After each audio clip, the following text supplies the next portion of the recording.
बोलिए वृंदावन बिहारी लाल की जय।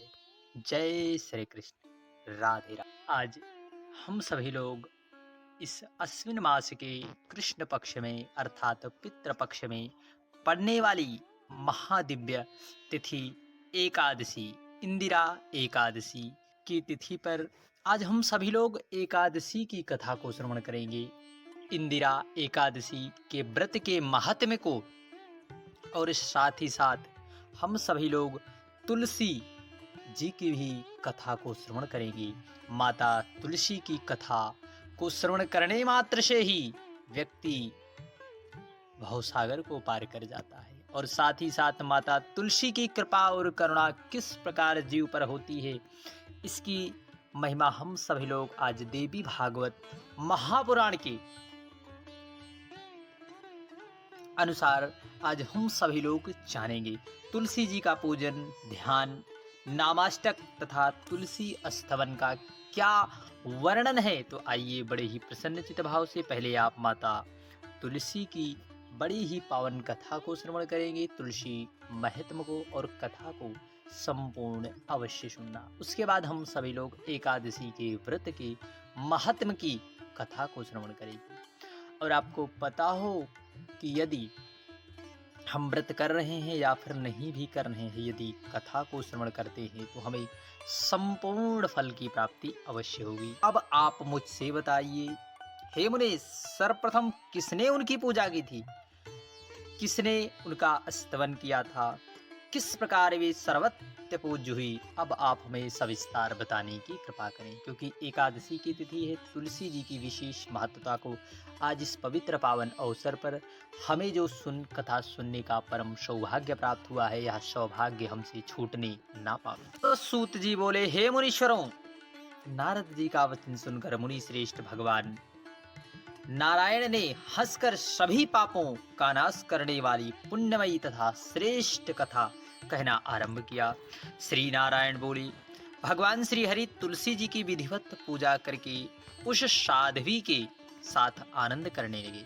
उन्होंने तुलसी जी को गौरव प्रदान करके उन्हें लक्ष्मी के समान सौभाग्यशाली बना दिया। लक्ष्मी और गंगा ने तो उस तुलसी के नव समागम तथा सौभाग्य गौरव को सहन कर लिया, किंतु अत्यधिक क्षोभ उत्पन्न होने के कारण सरस्वती इसे सहन ना कर सकी। उस मानिनी सरस्वती ने कलह में श्री हरि के समक्ष तुलसी जी को पीड़ित कर दिया।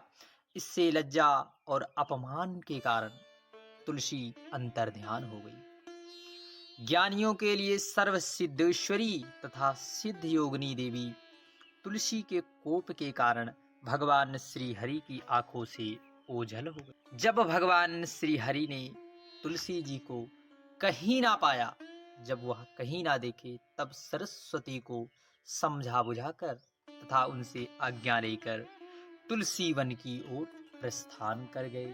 तो वहां पर पहुंचकर भगवान श्री हरि ने विधिवत स्नान किया और उन साध्वी तुलसी का पूजन किया। तत्पश्चात ध्यान करके भगवान ने भक्ति पूर्वक उनकी स्तुति की। उन्होंने लक्ष्मी बीज श्रीम, माया बीज ह्रीम, काम बीज क्लीम और वाणी बीज एम, इन बीजों को पूर्व में लगाकर वृंदावनी इस शब्द के अंत में ये चतुर्थी विभक्ति लगाकर तथा अंत में स्वाहा का प्रयोग करके दशाक्षर मंत्र ओम ह्रीम क्लीम ए वृंदावनय स्वाहा ए से उन्हें पूजित किया।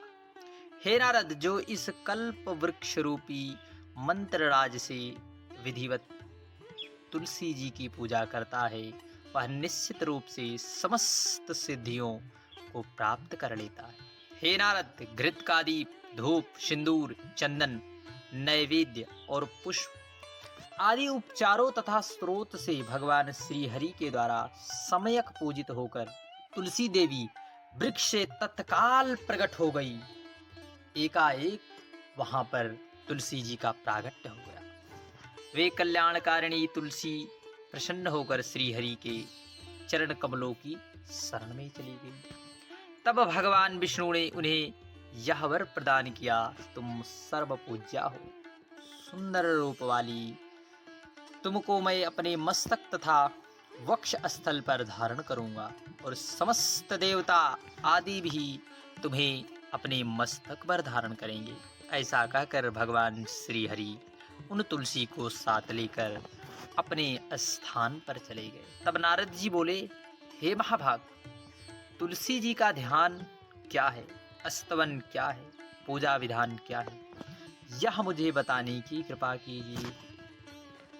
श्री नारायण बोले, उस समय तुलसी जी के अंतर ध्यान हो जाने पर भगवान श्री हरि विरह से व्यथित हो उठे और वृंदावन जाकर उन तुलसी जी की इस प्रकार स्तुति करने लगे। श्री भगवान बोले, अब वृंदा तुलसी रूप वृक्ष अथवा अन्य वृक्ष एकत्र होते हैं, तब विद्वान लोग उसे वृंदा कहते हैं। ऐसी वृंदा नाम से प्रसिद्ध अपनी प्रिया की मैं उपासना करता हूँ, जो देवी प्राचीन काल में सर्वप्रथम वृंदावन में प्रकट हुई और इसलिए जो वृंदावनी नाम से प्रसिद्ध हुई, उस सौभाग्यवती देवी की मैं उपासना करता हूँ। असंख्य विश्वों में सदा जिसकी पूजा की जाती है, इसलिए विश्व पूजिता नाम से प्रसिद्ध है।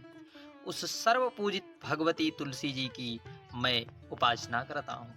तुम विश्व पावनी नामक देवी मैं विरह से आतुर होकर स्मरण करता हूँ, जिसके बिना प्रचुर पुष्प अर्पित करने पर भी देवता प्रसन्न नहीं होते।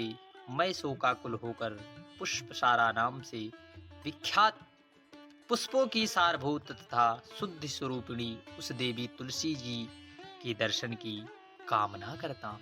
संसार में जिसकी प्राप्ति मात्र से भक्त को निश्चय ही आनंद प्राप्त होता है, इसलिए नंदिनी नाम से विख्यात या देवी अब मुझ पर प्रसन्न हो। संपूर्ण विश्वों में जिनकी देवी की कोई तुलना नहीं है, अतः तुलसी नाम से विख्यात अपनी उस प्रियतमा की मैं शरण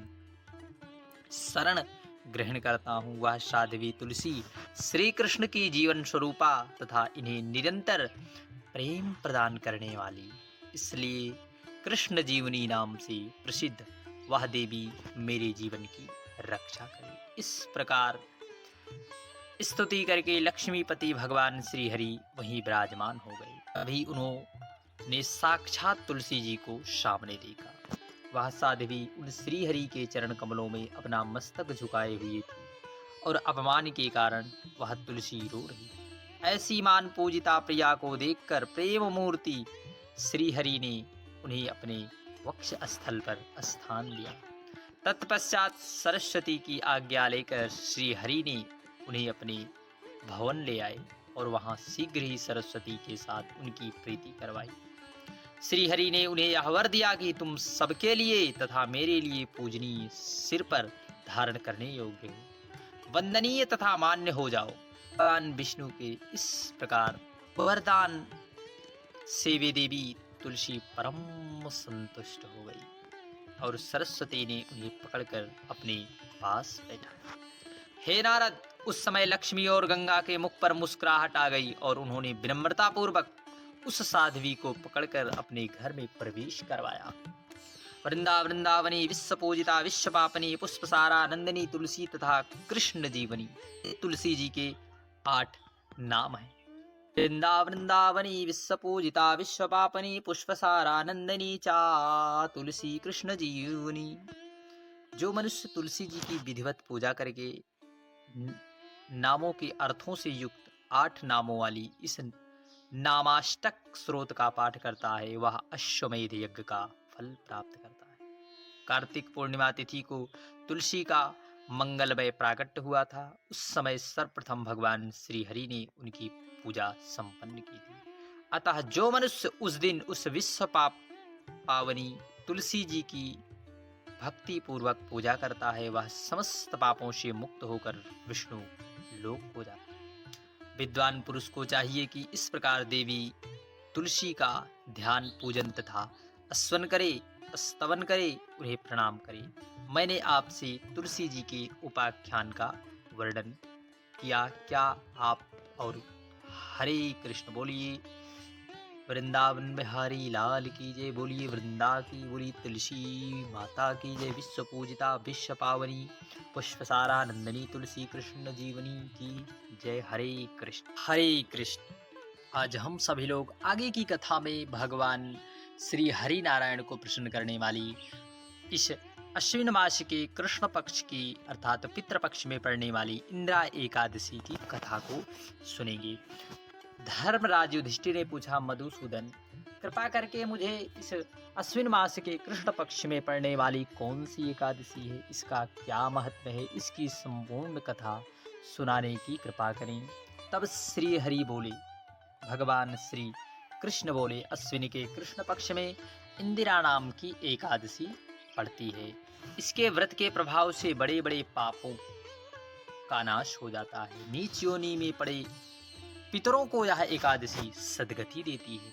राजन, पूर्व काल की बात है, सतयुग में इंद्रसेन नाम के विख्यात राजकुमार थे जो अब महिष्मतिपुरी के राजा होकर धर्म पूर्वक प्रजा का पालन किया। राजा अपना सारा समय भगवान श्री हरि नारायण विष्णु के पूजा और नामों में ही व्यतीत किया करते।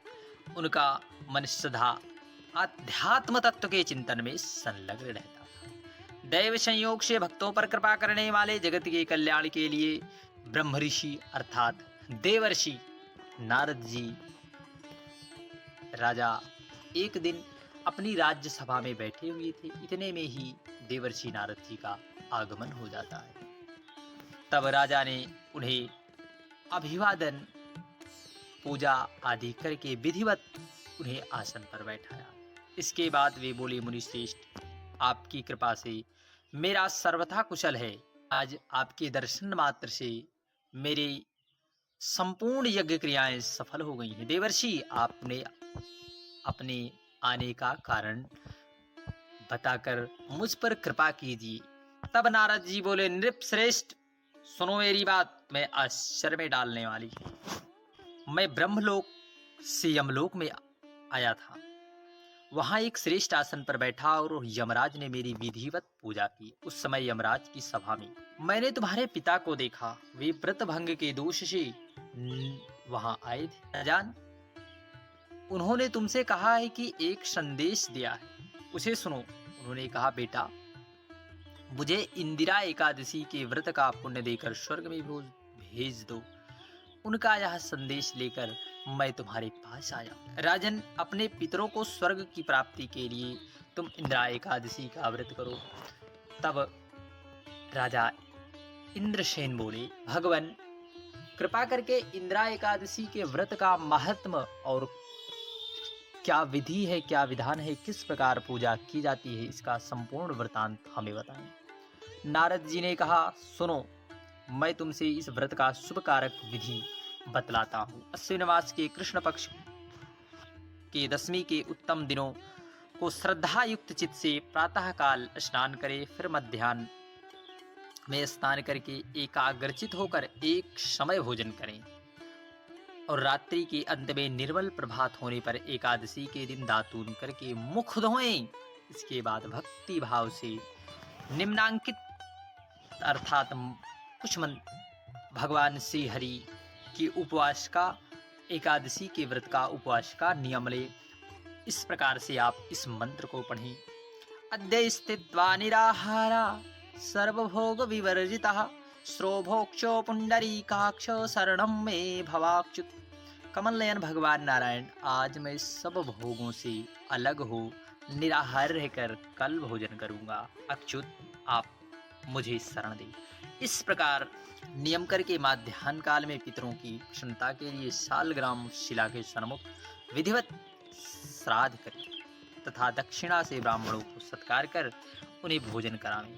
पितरों के दिए हुए अन्न पिंड को सूंघ कर विद्वान पुरुष गाय को खिला दें। फिर धूप, दीप, गंध आदि से भगवान ऋषिकेश का पूजन कर रात्रि में उनके समीप जागरण। इसके बाद ब्राह्मणों को भोजन कराकर भाई, बंधु, नाती, पुत्र आदि के साथ स्वयं मौन होकर भोजन करें। इस विधि से आलस्य रहित होकर तुम इंदिरा एकादशी का व्रत करो। इससे तुम्हारे पितर निश्चित है वैकुंठ में प्राप्त।